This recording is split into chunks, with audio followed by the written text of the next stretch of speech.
Good evening and welcome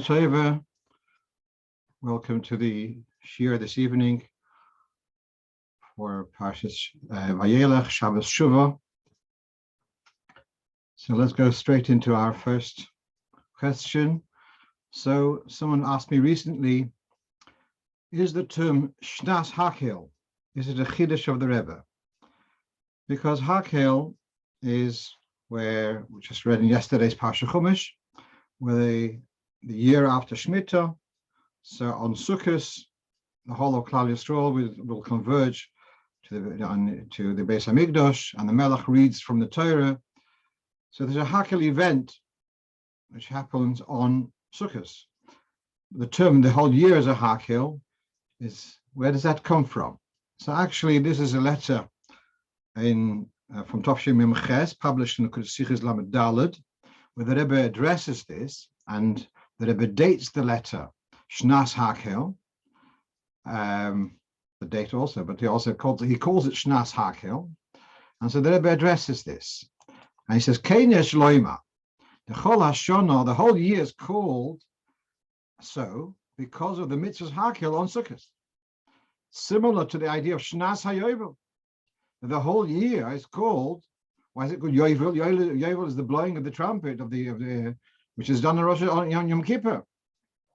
It's true that you can argue that in Yovel there are other aspects which apply the rest of the year, like not doing agriculture, etc.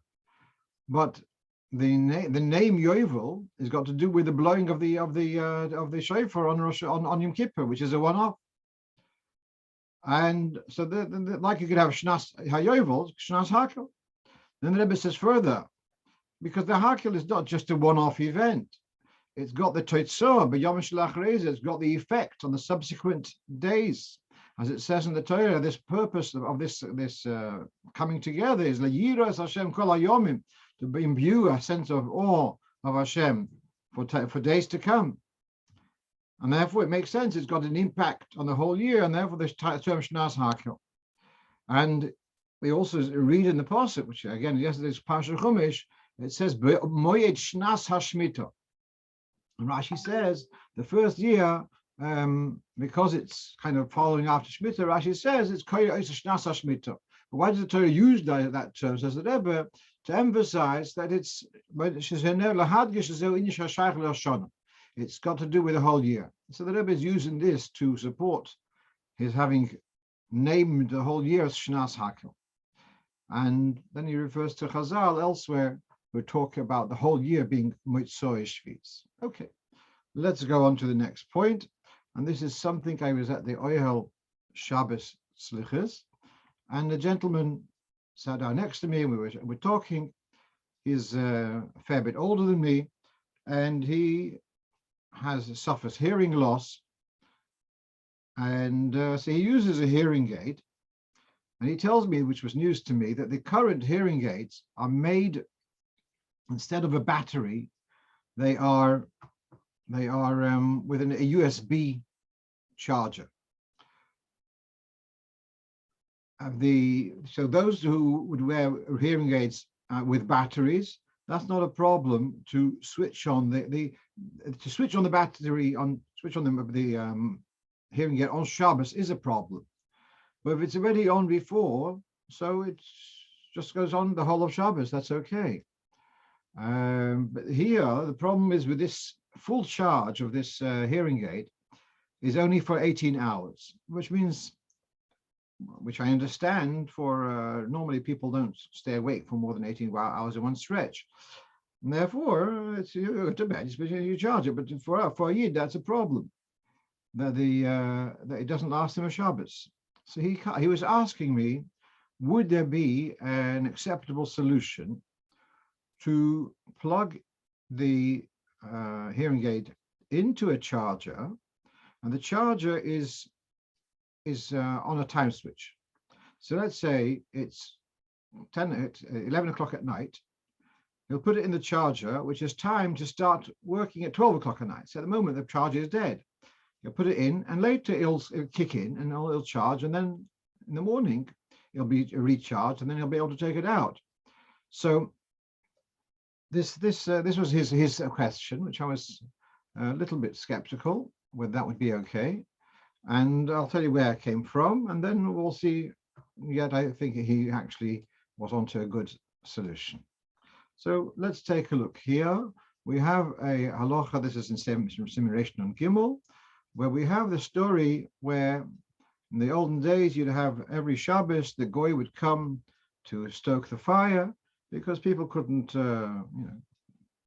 people didn't have central heating. And so not to get ill, you're allowed to call in a goy to light the fire.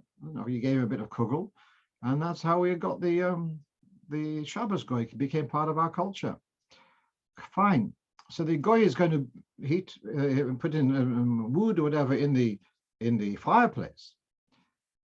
What about putting a kettle on the mantelpiece or somewhere near the fireplace, and then you put it on at, let's say, 10 o'clock. At 11 o'clock, the guy's going to put in and make the fire. So when you put on the kettle, it's on a cold shelf, but later it's going to go on.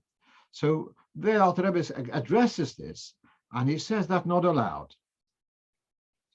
You wouldn't be allowed to put he says, you have that idea. It says, Echad maybe, Echad maniach sagdeiro, Echad noisen se'ursha tachtel. If Reuven put a pot in place, and then Shimon put the fire in place, and then cooked the kettle, boiled the kettle. So the Gemara says, Sharishin Potter, the one who put the kettle on the stove before the fire was there is Potter, but it's also Medivrei Seifrim. So it's also Midrabanan. So to put something in a position where subsequently there's going to be another intervention and going to cause a malacha, so that would not be allowed, at least Midrabanan. So therefore, to put the charger, the hearing aid into the charger, where it's going to switch on at a later hour, it's also midrabanan. On the other hand, if it's also midrabanan, well, perhaps for such a tzorech gadol, I think for a person who's not able to hear, they are detached from society. It says in the Gemara that if you cause someone damage, you damage their eyesight, so there's a certain amount you have to pay. If you damage their hearing, you have to pay their full worth, as if like a full value of the slave market, whatever it may be. You have to pay the full value. When a person becomes deaf, they lose contact with the world around them, and that's really very very debilitating. And so it's certainly a tzorech gadol. So perhaps to do Isad Rabbanon Kilachayad, there may be room for that. I was a little bit still, my question, which I'm going to share with you now, what bothered me about this is our time clock situation, in my mind, is worse than the story over here with the pot and the fireplace, because when I put the pot on the fireplace, it's not automatic that there's going to be a fire lit by the goy. The goy will decide he'll come. If he won't come, he won't come. He may decide he doesn't want to bother. It's not inevitable, so it hasn't happened yet. By contrast, if there is already a process in place that there's a time clock ticking away, unless there's a power cut, but under normal circumstances, it's going to happen. So I felt that's actually worse, and that's therefore should not be allowed, because it's as if you're plugging it in. What's the difference whether it's going to go on now or going to go on in a minute? It's an inevitability.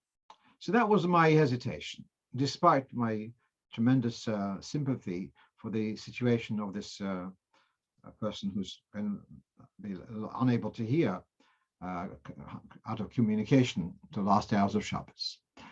But I did a bit of homework, and here you have in the Sefer Shmiras Shabbos Halocho on page Yud Gimel. Now, if you look on the notes which I sent around, there's two numbers, one in brackets and one without brackets. That's because there's an earlier edition and a later edition. So the square brackets is the newer edition. At any rate, he talks about stuff about when something is on a time switch. Let's say when it's off, let's say there's a heater plugged in to to a time switch, and you decide I don't want the heater on in an hour either. So he says you're allowed to pull out the plug from the time switch whilst it's all off, that it should remain off. Of course, the plug is muksa, so we're talking about moving it kalachayat. But then he says, which this is really, I was very surprised, but I'm happy to share it with you.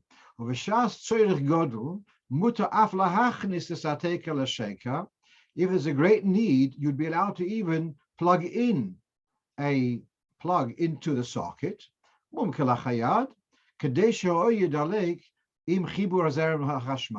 that when the current will be switched on, then this light will go on. So he's allowing you to plug in something which will go on at a later moment. So mamish, this situation where you're plugging in the hearing aid. You're plugging in the hearing aid into the charger, and you know it's going to switch on. So the Tzorech Godel here allows it. Now, in the footnotes, which I didn't put on the screen, he quotes here from Shlomo Zalman, who says that this is called grama. It's kind of indirect causation, and that's allowed in the case of Tzorech Godel, which I found that very, very helpful. My reservations about this, in the Shmir Shabbos Gelchos, he gives a reference to a sefer called Har Tzvi from Pesach Frank, who was Rav Yerushalayim in his time, and he actually raises this question that in an automated system, he says perhaps that's called the Issa Shel Torah. It's not like putting the Kedera when someone else will light it. It may be, no, it's inevitability. And therefore his concerns Issa Torah. So on the one hand, I see that my concerns are valid. I felt validated. But the Halocho, which Shlomo Zalman says, it's considered groma, and therefore he sees it as it's permitted in Tzorech Godel. Of course, doing it kalachayad, which means handling in an unusual way. All of this discussion was also very helpful for me. I've been asked many times about women who have got excess milk and they need to relieve milk on Shabbos. So there's one thing about the milk being put to waste. Otherwise, it's a malacha of like frying. I tell the ladies, if you do that, if it's pikuach nefesh, you're allowed to do it. But otherwise, think about it just like frying an egg. It's a malacha deraisa to pump milk to use it. So there is this English phrase, pump and dump. But there's another issue about using a pump. Can they use an electric pump? And then some Rabbonim have come up with an idea of having an electric pump attached to a time switch and put the pump in place before the time switch kicks in, before the power kicks in. In this way, you haven't done anything. It's happened by itself. So I had my reservations about that. As per the Svara of Har Tzvi, it's inevitability. But now I'm gratified to see that Shlomo Zalman sees that as a grama, and therefore, yes, there would certainly be a lot of mileage in doing that system of having the apparatus attached to the body before the power goes on. So then when you're putting it there, you're not pumping anything. Then later the pump, the time switches it on, and then it'll happen by itself. And that would be an advantage when, of course, in case of necessity. Okay, let's move on to our next question. Right, wearing open-backed slippers or Crocs on Yom Kippur. So somehow in my mind, I'd seen that it's permitted, but I looked at it again. Now, this is from Siman Shin Aleph, which is the Siman about carrying on Shabbos, wearing, carrying. And we have here that at first it says that you would be allowed to wear, they call these shoes pantinish, similar to the Yiddish, I think, which slippers were called pantoffel. And he says it's easy for them to slip off the foot. But since the upper is covering the majority of the foot, then we're not worried about it slipping off. V'yesh mekoimos, there are places where they are machmir, not to, Shalolot says behem lechatchila. There are places they do have a minute to be machmir, not to wear open back slippers or Crocs Some of you may remember the Dr. Scholl's. So to wear those on Shabbos in the street, yesh mekoimus, which are machmir. So generally we're machmir. Now here comes the question: what about for Yom Kippur? Is there room to be makel? Or now the argument is, in a sense, actually Yom Kippur it may be worse, because on a regular day you're not going to take off your slippers and walk barefoot. But on Yom Kippur, it's nowadays none of us walk barefoot on Yom Kippur either. But those days people would walk around barefoot on Yom Kippur, and therefore a backless slipper will be more of a temptation. Be that as it may, so I'm now on the left of your screen. You've got here a quote from the Piskei Teshuvos in Siman Shin Aleph. He says, on Yom Kippur, one may rely on the lenient opinion that you are allowed to wear open-backed slippers. However, if you want to be machmir for yourself, there is room to be machmir, but okay. I'm just looking here at the chat questions, going back to the hearing aid. Another possible problem, if there is a charging light that changes from red to green when fully charged, you cannot pull out earpiece. Okay, good point. I think though that because it's kalachayad, and especially now it's LEDs, there's no fire there. So yeah, and wait a minute, if it switches off before he pulls it out, then probably that green light will also stop shining, because the charger is off. That might solve it. Now, next one is, if a person has two hearing aids, you could leave one charged overnight. The time switch will turn it off. Yes, that's true. Just my knowledge about hearing aids, they're quite expensive. Amazing pieces of equipment. Imagine a whole PA system in your ear. They are, as far as I remember, very expensive. And, all right, you have a spare one? Yeah, sure. Right, that could work. Let's move on. Okay, now here, this is my my Shabbos Shuvah Drasha in advance. So, last few weeks, I noticed an amazing view of the Shaagas Aryeh. Shaagas Aryeh is a contemporary of the Baal Shem Tov. It was of his last years, I believe, was in Metz in the Alsace region of France, whatever. So he has from Siman Kuf Dala through Kuf Ches, the last 5 Simon in the Shaagas Aryeh, address mitzvahs which are address carrying on Yom Tov, for mitzvahs which are not really a chiyuv. So he addresses carrying a shofar or a lulav through the street for noshim who are not chayiv, for a child who's not chayiv, to, if you've already heard the first 30 koilas, which you've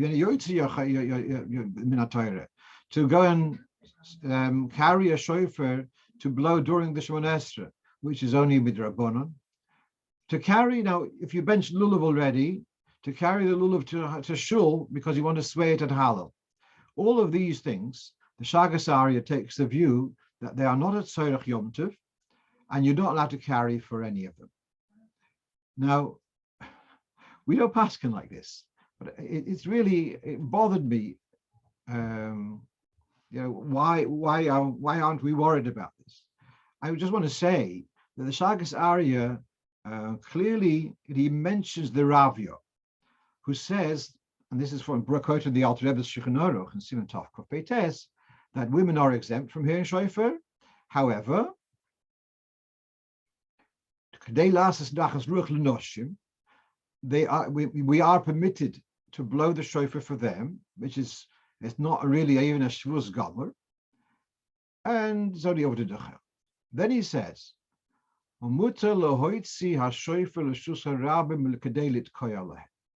so you are allowed to carry the shofar through the street to blow shofar for a woman. That's what the Alter Rebbe paskins, B'Shem HaRavyo, one of the later Rishonim, But the Shaagas Aryeh, he challenges, he disagrees with the Rav on this, and he says you're not allowed to. So here, and also I want to analyze the question, the problem here. The question is when a child or a woman who's not chayiv to do the mitzvah, when they do the mitzvah, is it a mitzvah? When we do something which is a chiyav d'Rabbanan, is it a mitzvah? And it's amazing what he says about the second set of tkiyas, which is a chiyav in Shulchan Aruch, and he says, starting with Rabbanan, it's not a chiyav, it's not a real chiyav. She wouldn't be allowed to carry the shofar for that. So here's a very interesting question: is a mitzvah d'Rabbanan or isur d'Rabbanan? Is it isur gavra or is it chefza? Is it a personal discipline, or is it objectively actually changing the status of the article? So here's a test case. Right, the Kovner of Rabbi Yitzchak Elchonu Spector, I think it's an Ein Yitzchak, he was asked the following question. You know, there are certain relationships which are forbidden min haTorah, incestuous, other, but then there are relationships which are also midrabanan, slightly distant relative. So they're called shniyos. So let's say this is a real case. There was a couple who were married, happily married, and it turns out that they were forbidden to be married midrabanan. No one told them, no one realized at the time, and they got married. Now they are in blissful ignorance. Here's the question: if a person violates an isur d'Rabbanan b'shoigig, are they doing an aveda, or is isur d'Rabbanan means you as a person have a discipline, but it's not that the act itself is a forbidden act? The Rambam in Hilchos Macholos Asuris talks about a vendor who sold non-kosher food unwittingly. He didn't realize. Afterwards, he realizes. So if it's isur d'oraisa, if the food which he sold is also min haTorah, he has a duty to reimburse the customer who's eaten it already. He told him treif, he has to reimburse him. If it's isur d'Rabbanan, he doesn't have to reimburse. So this Rambam is understood that isur d'Rabbanan and is just isur gavra, not isur chefza. This is what I was quoting here in Chelik Chavtes. So there is a view that an isur d'Rabbanan is only an isur gavra, not isur chefza. The Alter Rebbe in Tanya, in Perek Ches, talks about a person doing avera, eating non-kosher food. He says even it's a isur d'Rabbanan, and he says even it was b'shoigig. So here the Alter Rebbe seems to take the other view, that isur d'Rabbanan is going to have an effect on the article itself. And the Rebbe refers to in this, that in Achron Shel Pesach Tovshin Lamed Vov, this was a major discussion about this. So there's this whole discussion, is isur d'Rabbanan, is it gavra or chefza? So now, here's the question: if isur d'Rabbanan is only isur gavra, or therefore you could say the article is not a mitzvah. If you say isur d'Rabbanan affects the chefza, so then I could take it further and say if not only isur d'Rabbanan, mitzvah d'Rabbanan, but if a person is not chayiv to do a mitzvah, but he does the mitzvah, so the mitzvah is a mitzvah. Not only he's done a good deed, but the article is. I'm going to ask a test case, which I didn't find an answer to this. There's a din that the sukkah has got a kedusha like a korban. In Tofresh Lamed Ches, it says that sukkah has got a kedusha like a korban. You mustn't use the schach for anything else for the 7 days of Succos. Chagos is la Shem. Chagos is la Shem. It's sacred like a korban. It says, however, that's only once the sukkah has been used. If you have a sukkah, a freestanding sukkah, and wasn't used the shem mitzvah, so then it doesn't have a kedusha. But if you designate it for a mitzvah and you use it for a mitzvah, so then it requires a kedusha. Now, what happens if a woman had a sukkah built for her and she used the sukkah? Does that make an isur chefza on the sukkah? Does it change the article? The question is she just nachas ruach for her? Or does it actually, when you elect to do a mitzvah, that act is an act of a mitzvah? That's really the debate here. And I think the Shaagas Aryeh is taking the view that it remains just al ha'odom. There's no chefza here. And therefore, everything is not tzorich Yom Tov. Tell it it's not necessary. Back off. Whereas Whereas the other view may be that it does change. It is a mitzvah article. Here's a fascinating Sikha of the Rebbe. It's Tofshin Nun Beis, and he talks about, now here's the whole discussion. We have the idea that there's three intertwined, lost on the Zohar, three items, so to speak, are bound with one another. So we've got Eden, Torah, and Hashem. So through Torah, we're connected to Hashem. But then we have the question: how then can Eden add to Torah? Add to Torah, like you have, first of all, you have Din Rabbanon, you have Minig Yisrael Torah. How do you Eden add to Torah? The Alter Rebbe discusses this in Kudat Torah, in Gabi Simchas Torah. And one of the reasons, so although we've said that Eden are connected to Hashem through Torah, but then we've got Yisrael who precede Torah. Yisrael Kodmei D'Oraisa. So Eden have got a connection with Hashem, which is higher than Torah. And that's why Eden can add to Torah, because they're connection with Atzmus, with Hashem. So here the Rebbe in this Sikha is saying that when Eden are Mechadish in Torah, it's actually in a sense greater than the Torah per se, because the Eden, because of their Shoresh and Atzmus, they are able to contribute to Torah. So here we have this idea of Eden adding to Torah. I want to share with you also something which struck me. I was at the oil, and I was reading for the minor Halocho, and you can see which page it is, page 11. And you say in your prayer, you're pleading to Hashem, you should not turn me away empty-handed. In the merit of the tzaddikim, Maronim v'Rabbanon, who are buried here and elsewhere, u'v'schus Torasim hakdosha, in the merit of their Torah, their holy Torah which they learned, v'chidusheho, and the chidushim of the Torah which they were mechadish, u'maseim ha'tovim b'olam haseh, and their good deeds. I found it fascinating.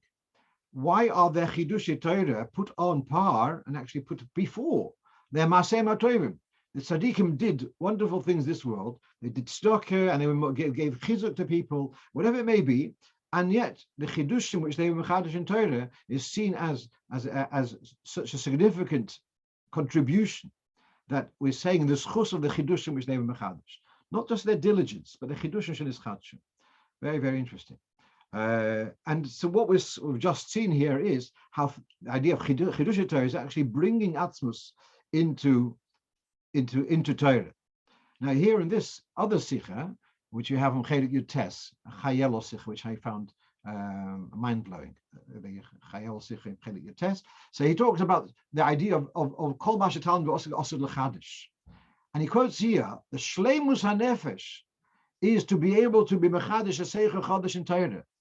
Shleimus hanefesh, you've got a mission in life, and your shleimus of your mission in life is you're adding a seichel chadash in Torah. And he says, because the true inyan of seichel is not just that you understood someone else's thoughts, but you absorb the thoughts, and it becomes so absorbed to that you've got the ability to chadish, and then you've got a yichud nifla, as it discusses in Tanya. Therefore, that's the shleimus hanefesh, that you become one with the Torah to the level you may be able to be mechadish in Torah. So here it's very interesting, because in this sikha, he's not talking so much. He's saying not so much as the chiddush that you've added new information in Torah. It's that you yourselves have gone through an experience of being mechadish in Torah. Be that as it may, what we're seeing here is there is a way of looking at things that a din rabbanon has actually added to Torah. And I remember the Rebbe explaining that, I think it's in that Sikh Tafshil Lamed Vav, that when Torah says Chazer is treif, so Hashem is the Borei Olam. He says things have got this. Chazer has got a shoresh from klippa, from sholosh klippas apneis. But when you have something like a chicken and cheese sandwich roasted together, baked together, Yisud Rabbanon, chicken and cheese is Yisud Rabbanon. So yesterday it was mutter. Today the Rabbanon made a meeting, and they passed and chicken and cheese is also to cook together. So now they've decided this thing till now was mutter. It was with klippas of shayfa. It was klippas noiga. It could have been elevated, and now they've changed its source. Anyway, certainly the view of in Chassidus is that a Isra Drabonon actually affects the Cheptzah. It changes the article, as mentioned before from Tanya, and therefore I'm just taking the liberty of taking that one step further.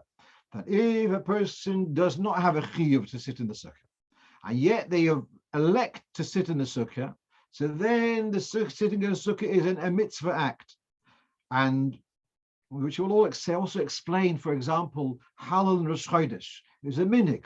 How can we make Havshakachon b'mitzvos v'tzivonu on a minhag? Who's v'tzivonu? So the answer is not just because mekabel mischar k'tas.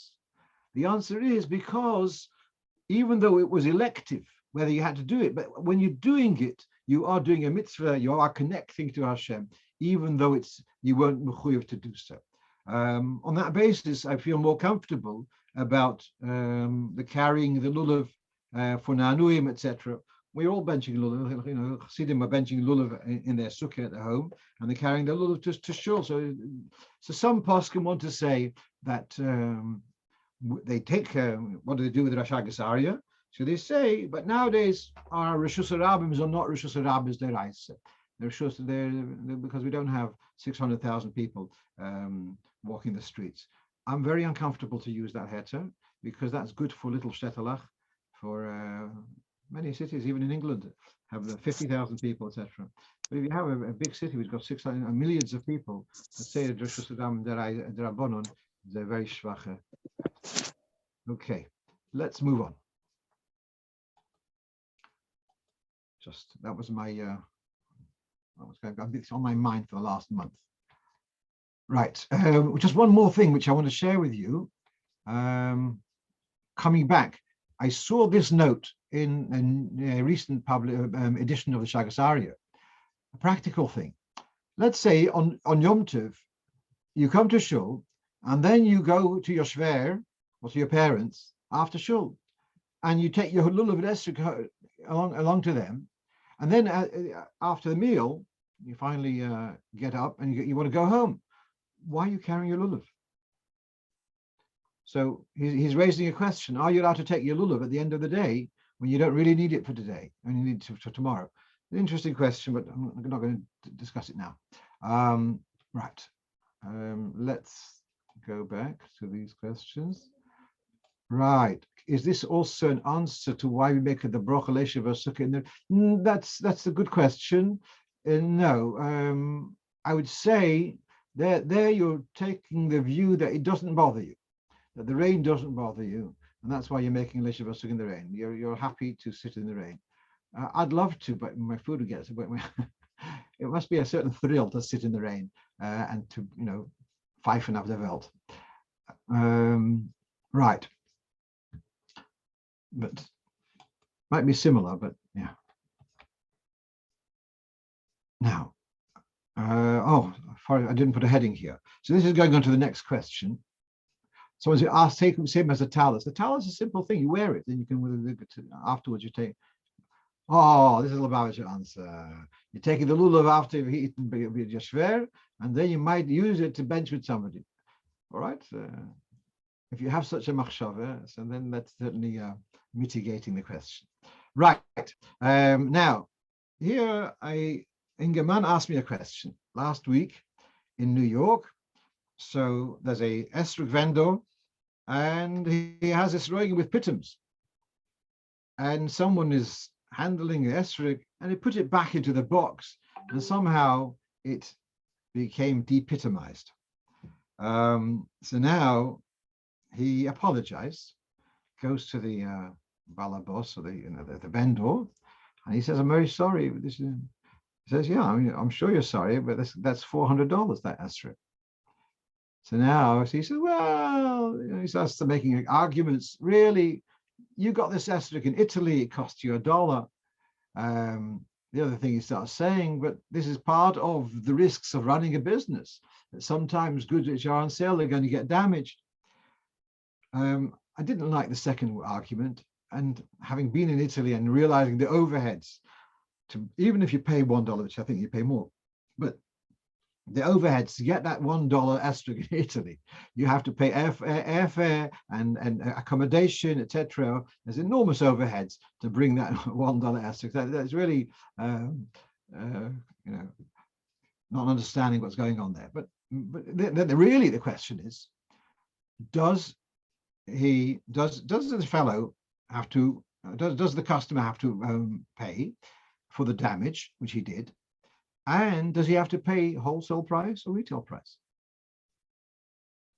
So this question actually is discussed in Poskim in Siman Tov Resh Nun Vav, and there's a story in the Gemara about a person who had prepared, he was going to bring a korban, and he prepared a bull that's cake, 400 zuz. He made a commitment to bring a korban oila. He didn't say which type of animal, and he bought this bull for 400 zuz, and someone inflicted some damage on it, and so now he can't bring it as a korban. So he has to replace it. So the Gemara says there, a korban oila, sure. You can bring a lamb, which for a korban oila will cost you 50 zuz. You don't have to reimburse him with 400 zuz. He has to bring a different korban oila. Okay, who says it has to be 400 zuz? It can be a cheaper one. So there's one of the Marie Mints, or Mainz, whatever, wanted to use a similar idea. Yeah, you damaged the Esrog. Okay, you have to replace the Esrog if it became possible. Okay, you can get Esrog for a $5. Who says I have to replace your Esrog for 400 zuz, for $400? So this is this whole discussion. Do you have to replace a kosher Esrog or an Esrog of the value which you damaged? That's the debate. Now, here you've got the Primi Godim in some Tov Resh Nun Vav.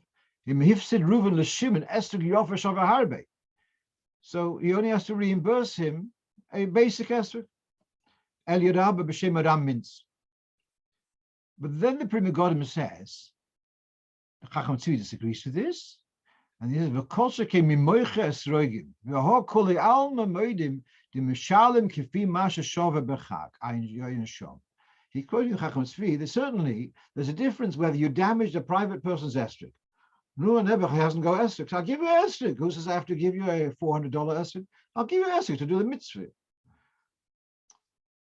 So here, this is quoted now in the Piskei Teshuvos, also Tov Resh Nun Vav. All of this debate is only true for a private person who's someone took his Esrog and damaged it, broke and made it possible.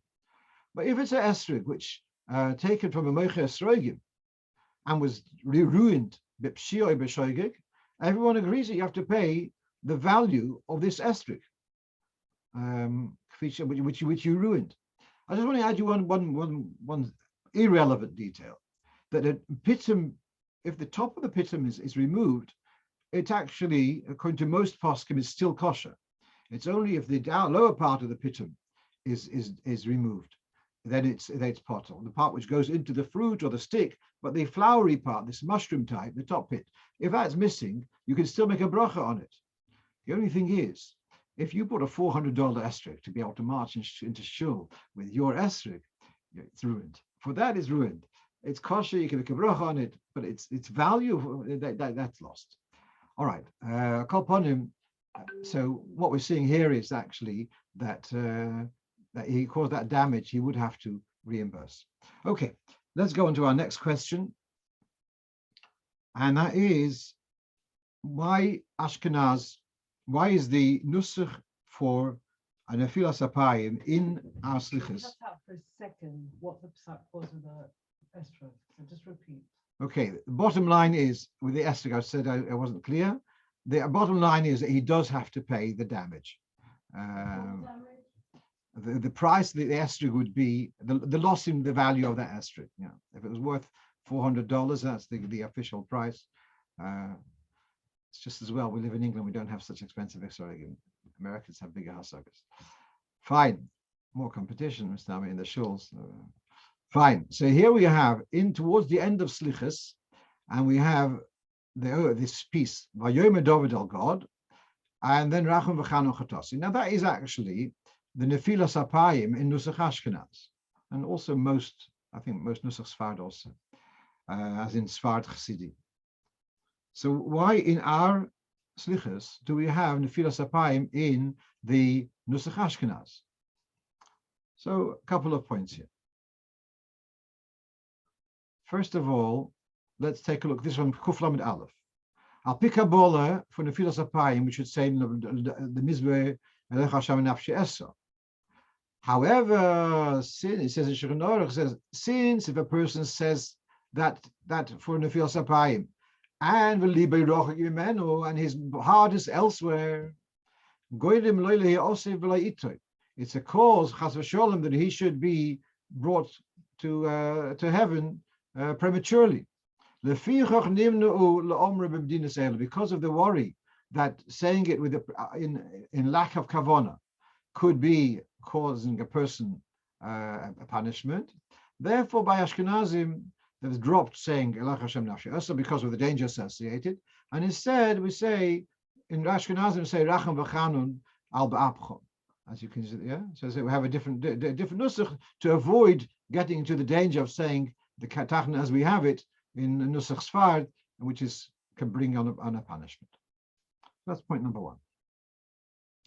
Point number two is that we are Ashkenazim, most of us, yeah.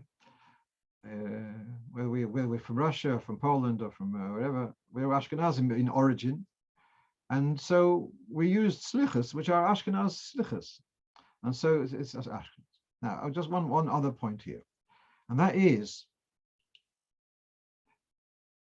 Lepoil, we do not do Nefilas Apayim in slichas, and we have this little note here, Ein Noiflim al Pneim. We don't do Nefilas Apayim, other minhagim do. And here we have this note in the Sefer HaMinhagim, B'slichas ein noiflim al pneim. Why so? He gives a reference to the Magen Avraham and to the Alter Rebbe, again in Kuf Lamed Aleph, which you'll see in a moment. So really, at slichas, one should be doing Nefilas Apayim, but we don't. Because we don't, perhaps that was also the reason why we didn't need to change it to the Nusach of Nefilas Apayim, because we're not doing Nefilas Apayim in any case. So just leave it for Nusach Ashkenaz and finished, as it was. Let's just leave the historic. I actually looked last night, I was looking into this. I saw a couple of Sadish Slichas, and they do say, as they would, as we do in Nefilas Apayim. But because we're not doing Nefilas Apayim, therefore we just leave it. It's Nusach Ashkenaz and finished. Okay. Why don't we do Nefilas Apayim at Slichas? Now, this is here, again in Simon Kuf Lamed Aleph, Ein Nefilas Apayim b'Layla. Mitama Yudul Yoidim. Now, the idea is that Layla is a time of dinim, and Nefilas Apayim is Me'or dinim, so we don't bring the dinim and the dinim together. Therefore, it says, if Mincha was drawn late into Layla, one shouldn't Ein Lipal al Ponav. One shouldn't do Tachnun after Nacht. And then he says, you only have to worry about Vavadei Layla. But Ben Hashmoshes, you don't have to worry. This is the background that people are saying that in Chabad, we would say Tachnun even after Shkia during Ben Hashmoshes, because this is the first opinion over here. Now, despite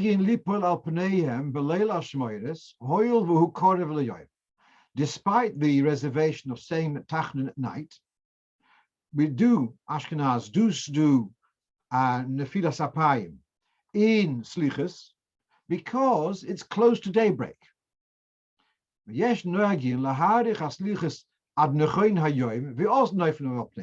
are those who are choishish, they don't want to do Nefilas Apayim during night because of dinim and all that, and therefore they will draw out the Slichas till Nechoin Hayoim, till it's really clearly day, and then they would do Nefilas Apayim. This is what the Rebbe is referring to when he says, look at Shulchan Aruch of the Alter Rebbe and the Magen Avraham, which is the background to this.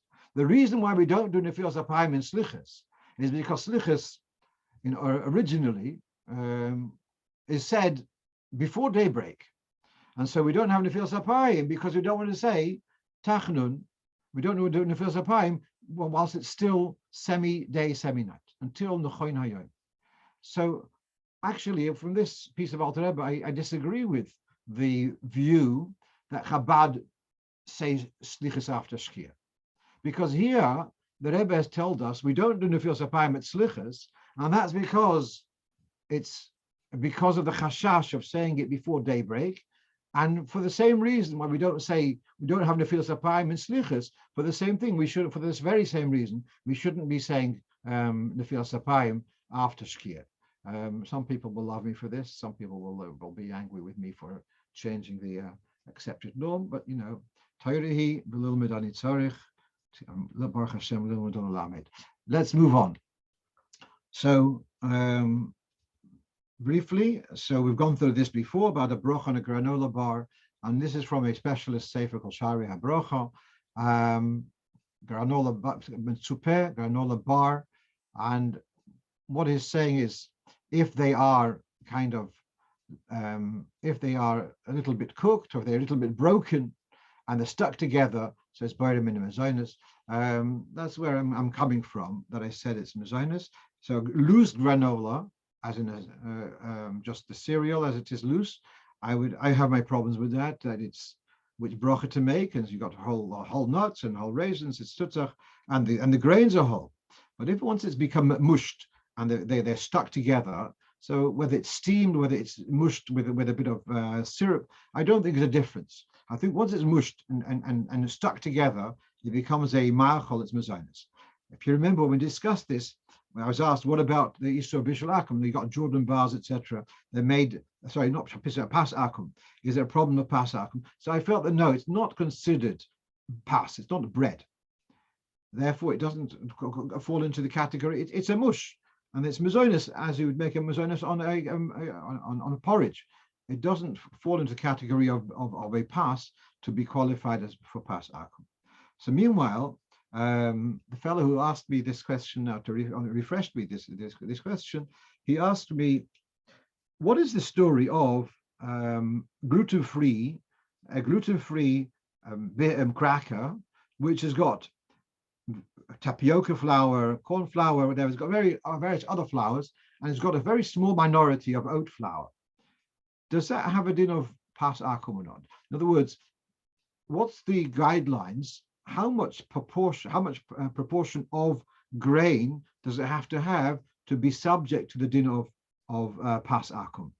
Is it the same as the mezonus for the brach of mezonus, that even a minority would dominate? I'm not so sure. I'm more inclined to say that because it's if it's mixed with flour, tapioca flour with oat flour, I'm inclined to say that the flour, the wheat flour, is actually bottled into the majority of other flours, and therefore does not dominate the mixture. But I have to work that through more carefully, so we'll leave that as just a speculation. Right, now, if you remember, was it last week or 2 weeks ago, it came up about why is it that Chabad say we drop silent at that point, and by Goal Yisrael, where we have the same concern, that the Hefsek comes answering Amen, and there the Minik Chabad is to say Goal Yisrael, the Chazan says it's allowed, and the Tzibur synchronize to say Goal Yisrael together with the Chazan. In this way, they avoid having to answer Amen. The question is, why do you use the synchronizing solution for Goal Yisrael, and for Avos Olam, there you're using the solution of saying it, of dropping it to quiet. So I'd said, I quoted Rebbe Permishlana as saying that in Himmel, in heaven, they want to hear Yidden saying Goal Yisrael. So that's what I had said, that's the reason why we don't fall silent at Goal Yisrael. So one of our listeners in the States sent me this that he had read in Haaretz Burim some time ago, that Rebbe Chaim Rotblat, who was a mashpia in Al Torah, said that before Shema, so we will say Shema aloud. There's a din of the Kakoydin as Shema. It's not. I don't think it's a very well-known din. The Chazan should be saying the first 2 words of Shema Yisrael aloud to kind of galvanize everyone together. That's the Lashon in Gemara in Sota, Kakoydin as Shema. So the Alter Rebbe doesn't bring it. Shulchan Aruch Mechaber does. I don't know why the Alter Rebbe doesn't bring it, but there is an idea that the Chazan should lead everyone Shema Yisrael, and everyone should say it aloud together. So therefore, you can afford to go quiet in Bech Mamisol Be'avo, because you say Shema aloud, so you're going to have everyone on the same page. Which for an Esra, since it started quietly, so if you're going to go into Shemoneh Esrei quietly with the finished Gal Yisrael quietly. So then, the transition, I guess, from Gal Yisrael to Shemoneh Esrei is not going to be noticed. I think that's what he's saying. All right, interesting. You are saying Baruch Atah Hashem before Gal Yisrael. You're saying that aloud in any case, so people will know in any case. But fine, that was his svara. Fine, very good. Let's move on to the last question which we have. Someone, after I sent out the list of questions, someone asked me, what's the story about saying Oisa HaSholem in a certain tshuva? Do we do the switch over in benching also? So here you have a sikha from Tafshim Mem Daled, where the Rebbe says the following. The Rebbe had led the benching. This is, I'm not sure which day it was. Perhaps it was Rosh Hashanah. And he says, in reference to Oisa Sholem Bimroimov, I once asked my father-in-law, the Frierdiker Rebbe, whether in Aseret Shuva do we say HaSholem in benching, Oisa HaSholem in benching, as we do in Shemoneh Esrei, after he heard my presentation. Interesting. Then after he heard my presentation, then the Rebbe said, one should say it's written in the Siddur. So it looks like we get the impression that the Rebbe had made a whole presentation about it. Arguments one way or the other, which the Rebbe doesn't share his whole thing. What I can tell you is, why is there the whole switch over to HaSholem during Aseret Shuvah? So the source is that there's a name of a malach, Safri Kael, is Hashem's scribe, and the mission of that malach is to take, or perhaps not Safri Russian counting, to take our tefillas and to present them to the Eibishter. Safri Kael. Safri Kael is, I think, a gematria 381. At any rate, it's the same gematria as the word HaSholem. So the usage of switching from Sholem to HaSholem is in order to invoke the Malach Safri Kael to elevate our tefillas in an appropriate way. Possibly that's why it doesn't apply to benching, because benching is not a tefillah, it's thanking Hashem. But on the other hand, I'm quite happy if a malach takes my benching up to Hashem also. I'm sure it does, but it's a different form. Possibly that's the background for why there's a difference between benching we have another couple up to 2 minutes. I want to share with you something that came up 3 times this week, and therefore I looked into it, and that is so 3 people asked me separately, if someone hasn't washed Negelwasser and they touched food, are you allowed to use that food? So we know the Alter Rebbe is quite strong about this, how careful you have to be not to touch food before Negelwasser. The question is b'diavad. So the Mishnah Berurah brings, I think, from Shvus Yankiv, I think it is, that b'diavad you are allowed to use the food. So, but on the other hand, if it's not a big loss, one certainly one should be more machmir not to use it. If it's a carrot or just a little bit of something, to be machmir. If it's a major loss, then you could rely on the more lenient opinions. Just one last point about that. The Rebbe Rashab was in Rostov. It was during the 1918, and it was a difficult time. There was a shortage of food, and there was someone asked the question. There is a Jewish baker in the other side of town, and there's a Goyish bakery just nearby. Should we buy the bread from the Goyish baker, possibly even with lighting the fire? I don't remember. Or should we buy from the Jewish baker who doesn't wash Negelwasser? And the Rebbe said, "Der hat ruach hatuma, and der hat hatuma mamish." The Rebbe Rashab was preferred to buy bread from the Jewish baker who doesn't wash Negelwasser than to buy from the nicht Yiddish baker, which there's no need for Negelwasser. And yet that was his ruling. Where do I get the story from? It's in the book of Rishimis Forum for Rabbi Chitrik, Rabbi Yodel Chitrik. He brings this story. Right, just one there's on the chats here. Can you confirm that any vegetables grown hydroponically on water, not in soil, attract the Rosh Hakhel? Not at all. No, I cannot confirm. That question is more than 100 years old. does the bracha on the vegetable go according to the specimen or the species? And there's no clear consensus on that, and therefore b'diavad your yotze, whichever one you did, of course a shach, and then because your yotze. If you said hadom on hydroponic grown tomatoes, your yotze b'diavad lechatchila, put them into a salad, put other stuff there, and solve your problem that way. Okay, I wish you all a good night and a gemach sima tova. Thank you for joining us, and a good Shabbos, and alle gute Sachen. Kol tov. Good Shabbos. Thank you. Gaia, thank you very much, time.